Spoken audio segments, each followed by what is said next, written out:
What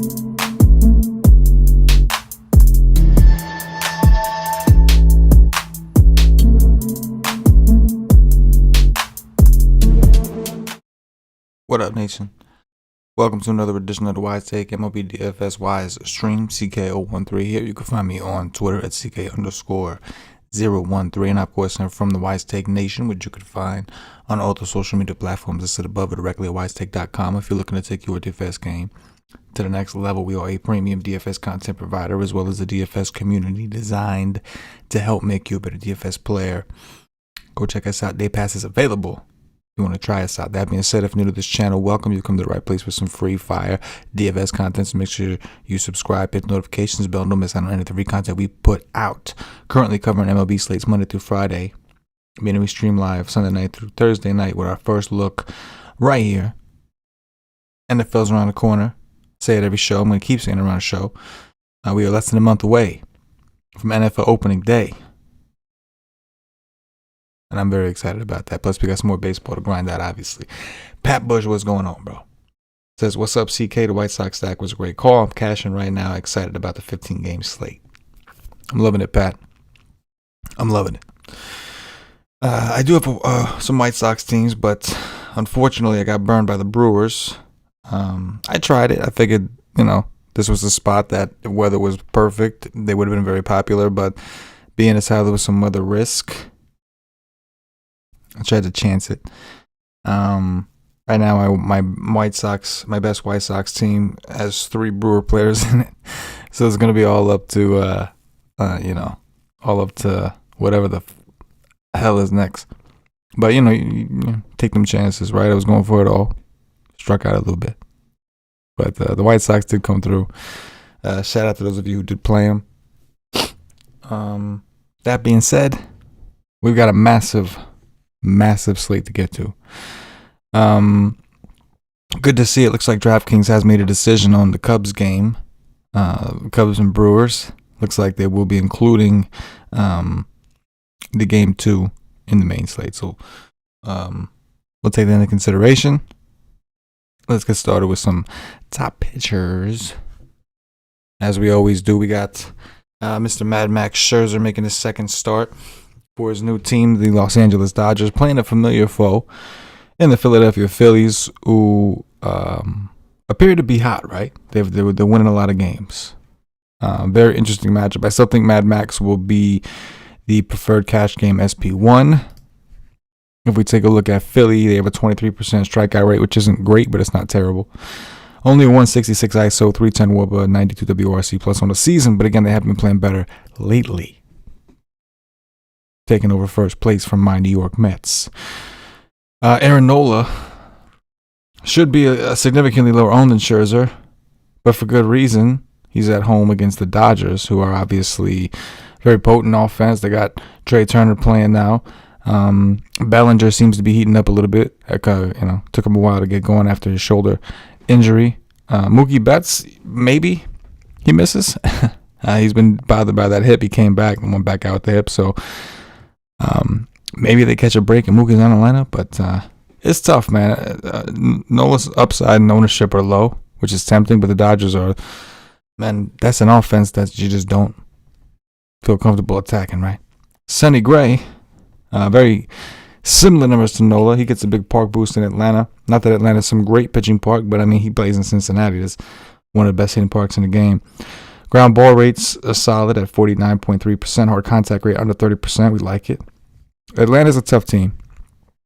They are. But they do have a 24.7% K rate. I think Sonny Gray's an interesting tournament option. Sean Manaea against Cleveland. Cleveland showed out against Luis Castillo. Beat him up pretty good. Cleveland, however, has not been very good against lefties on the season. They can be pesky at times, but they are starting a lot of young guys, which could increase their strikeout rate. I think Manaea is also a very interesting tournament play. Alex Wood could get some love, man. I wouldn't be surprised if people that really want money for bats settle for Wood. Scherzer is 11K on DraftKings and 10.6 on FanDuel, where Alex Wood is 9.8 on DraftKings and 8.6 on FanDuel. He's playing Arizona. This time he's at home in a very pitcher-friendly park. I think right now the D-backs are implied for like 3 runs. Of course, it is the night before. That could change. But Alex Wood is definitely someone to consider. Logan Gilbert, I think, is pretty good, right? His numbers tell us he's pretty good. He's playing Texas. He's at home in Seattle. Very good pitching park, but he's very expensive, man. I mean, I don't know. That's just a crazy price tag. Sometimes, the old, the running joke is the DK algo knows all. And this could be one of those situations where nobody plays him because he's expensive, and then, he does dirties, whatever. Erod, man. Always tempted to throw Erod, especially because his numbers show that he's been very unlucky. You can see a 5.33 ERA, 2 points higher than his xFIP at 3.3. Sierra's 3.49, 28.9% K rate. BABIP is 367. He's been really unlucky. But this game's in Boston. So I want to pay 9.3 for a pitcher that has been unlucky against a Tampa team that, while they have a 26.8% K rate against lefties with a 151 ISO, 300 WOBA, 94 WRC plus, has been playing a whole lot better against lefties since getting Nelson Cruz. Wander Franco has hit lefties significantly better than he's hit righties on a season, or since he's been up. I mean, I don't think anybody's really too afraid of Luplo, right? Is that the right squad? I think so. Anyway, but still, nonetheless, I think the ownership will be low. Then it gets a little murky. Think about Erod is 9.3 on DraftKings. So you're looking for a cheap SP2, you got to keep digging, right? So far, the guys we talked about are very expensive. We got guys that are decent pitchers in tough matchups. Perhaps we could take a shot on Nestor Cortez, who did me dirty his last time out, but it is what it is. But even 8.5, man. DraftKings on it. It's not a FanDuel play, even though he's 5'8", because the quality start is highly questionable.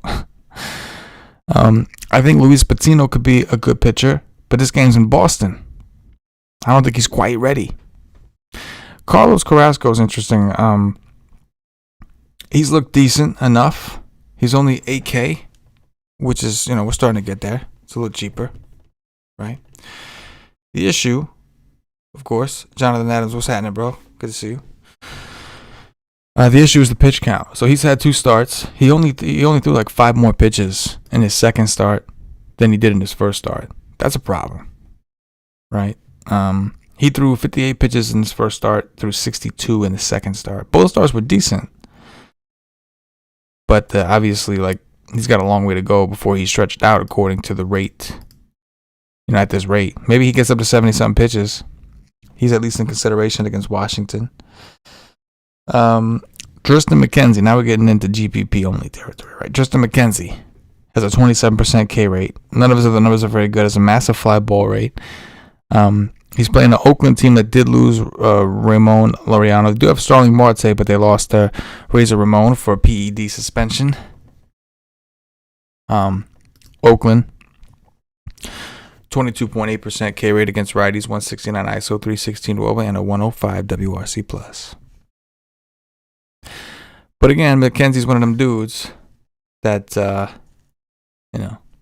thing about McKenzie is he has a massive fly ball rate. So if there's winds blowing out in Cleveland, which there might be, that's going to make Oakland look very attractive. On the flip side, sometimes we see him show out, right? But honestly, I think I lean more towards the Oakland offense. Now we get to everybody's favorite cheap option, Zach Gallen. Going to be playing in San Francisco. He's only 7-1 on DraftKings. He just put up 14 DraftKings points against these guys in Arizona. Now he's playing them in San Francisco, even better park. And he's 7-1 on a slate where everybody else is priced to the roof. I do think that Gallen ends up pretty popular. 27% K rate, xFIP and Sierra are a little high, but he's 7-1 in a great park. So I think Zach Gallen is probably going to be pretty popular as an SP2, unless people start coming around on these young dudes. Craig Stam is just an opener. Justin Steele, we're not even sure if he's going to pitch this game or what the deal is. I'm talking like mega punts, right? Like 4-7 type shit. Now that there's a doubleheader, we're just not sure. What I can tell you about him is he was pitching out of the bullpen earlier this season, and he was doing pretty good. He got called up from AAA. So I'll read you the analysis from DraftKings. Steele excelled across 11 relief appearances with the Cubs earlier this season. but the organization still wants to develop the 26-year-old lefty as a starter in the long term. He's had 5 starts down in Iowa, compiling for a .87 ERA. We'll have to look into his numbers a little bit more advanced. And 11.8 K per 9 across 20.2 innings. Well, it sounds like he's had 5 starts. I mean, why not? Right? We got to see how stretched out he is, but I'll have to do some analysis after the show, and I'll kind of put the details or make my decision in the article that I write at WiseTake.com, my core plays article. Quick plug. Sean V, shout out to Sean V, says he's in first place in the 121 single entry on DraftKings. Get him. Get that 5 Gs, man. Get him. Cameron, what's going on, bro? Good to see you. All right, so that's it for pitching. Now we're going to get into offenses. So the Yankees stand out. Yankees busted as chalk on Monday night. Now, same park. Looks like the same weather. I think we have good hitting weather. Daniel Lynch, 16% K rate. He's posted a couple good games. I'm just going to throw that out there. But the Yankees have been a whole lot better against lefties, especially lately. Tied with the Nats for second in WRC+. Only 167 ISO. Only thing about the Yankees is historically they've always played a whole lot better at home. But if people decide to back off because there's other options and they got burnt Monday night, could be interesting. The White Sox, I think they'll get some attention. Another great matchup against Griffin Jacks. 53% fly ball rate, 38% hard contact rate. I mean, the White Sox look like a great play once again. Maybe they're heating up. Beat up on Minnesota on Monday. Right? The Reds, kind of interesting spot here. So the Reds, they busted. They were somewhat popular on DraftKings. They didn't do well. Obviously. Against Hentages, a lefty who's not any good. Now we have a massive slate, and they get Drew Smyly in Atlanta. Let's find Mr. Drew Smyly. Do we not have him on? Here we go.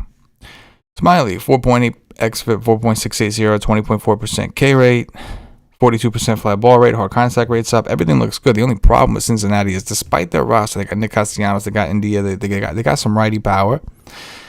This season, they really have struggled against lefties. A 23.5% K rate, 150 ISO, 309 WOBA, 89 WRC+. But they're getting healthier. Maybe we see them finally do what we think they could do against lefties.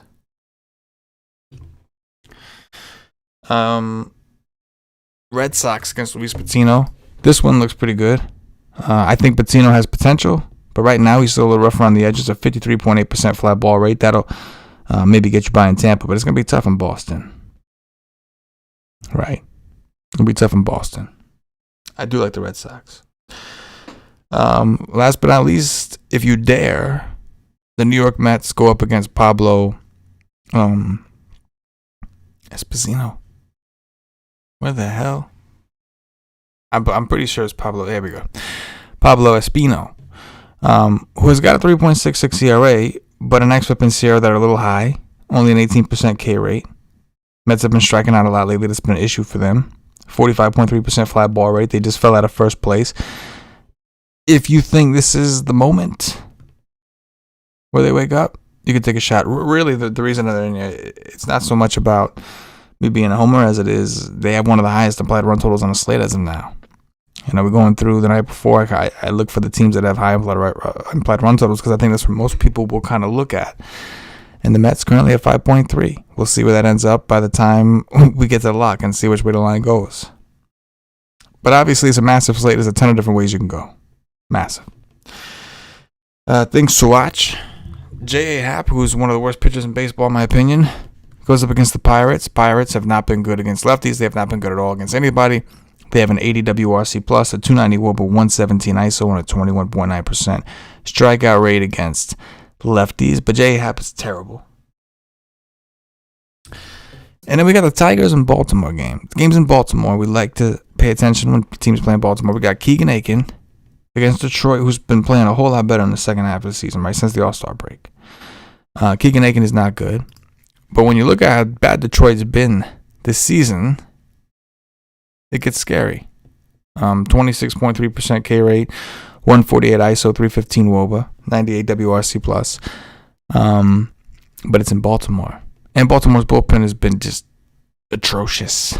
Meanwhile, Casey Mize, who looks like he's been a little bit lucky himself, plays Baltimore, who has been pretty good against lefties, not so great against righties. But again, we got this park. Both teams have implied run totals over 5 as of now.